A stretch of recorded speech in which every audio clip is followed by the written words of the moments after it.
I know that you're used to drilling your third shot drops, assuming you like to drill, but have you ever considered drilling your fifth shot drop? Here's the thing, guys. As you get better at your third, your opponent has to get better at the fourth. But when they get better at the fourth, you then have to get better at the fifth. We're gonna talk about the fifth and then how to transition to the net, how to approach that whole situation properly. Here we go. The key to the fifth shot is to recognize the body language, to recognize that roll that's coming your way. Okay, and let me show you. How far forward you're able to go on these transitions is almost always going to be based on the ability of your opponent, but also how high the ball bounces on their side. The higher the ball bounces, the deeper the angle can be down on your side. And so that's how you need to approach this. So what I'm going to do when I'm doing this third is I'm going to watch my third and sort of grade it in a way. I'm still going to come forward. You have to come forward.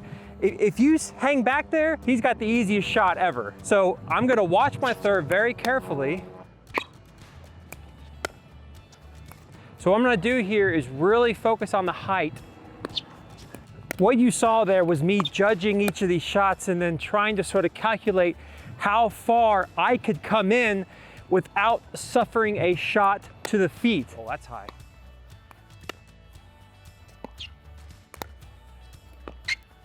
Perfect. So I saw he was going to volley the ball and you heard me say, that's high. So I stayed back. Now watch what happens when I get my thirds a little bit lower. Because they were much lower, he can't hit a ball that's so high above the net, and thus I'm able to come in more.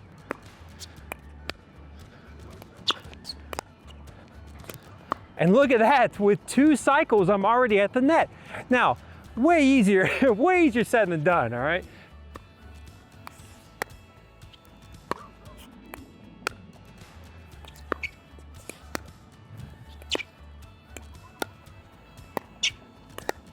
That's the thing though, is that the more you come into the line here, the less likely they are to hit hard shots at you. Now, you're gonna get hard shots hit at you, of course, right? I mean, it's part of the game, but it's far less likely to happen. And in fact, what a lot of people do on some of those shots that you saw to Rob's forehand, they'll go cross court. It's very easy for me to do this, you know, a skinny like this, right? But oftentimes those will be a dink that will go cross court. So watch here, watch what happens when I get these low balls. You see how I'm calculating everything as I'm coming in.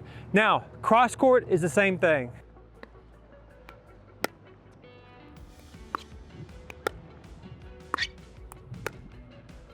Now remember, this is for demonstration purposes. This isn't really how a real game works. I'm just trying to demonstrate to you how the mechanics function in pickleball. Now this is one of the best drills that you can do for something like this, and it practices so many different things.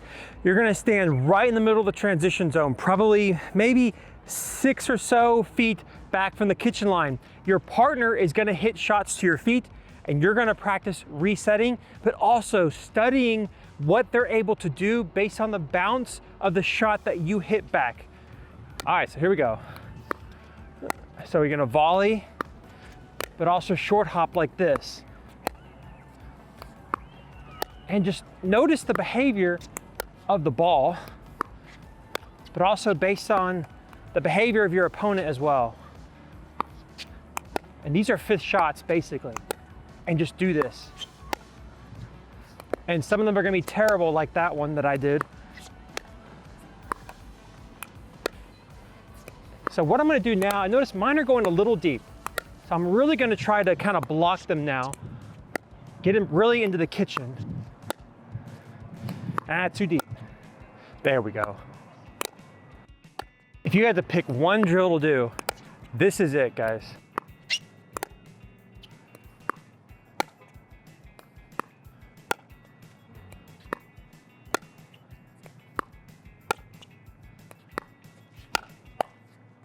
That kind of drill helps with so many different things, guys. It helps with your short hops, it helps with your volleys, it helps with finesse, it helps with going straight away or cross court, helps with your fifths and so on.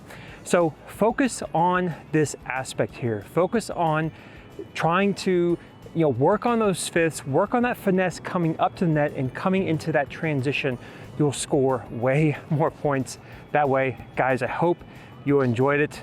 Feel free to subscribe to the Pickleball Kitchen. I'm trying to put out videos every week this time around. Hopefully I can stick with that, but thank you guys so much for joining me. I'll see you next time.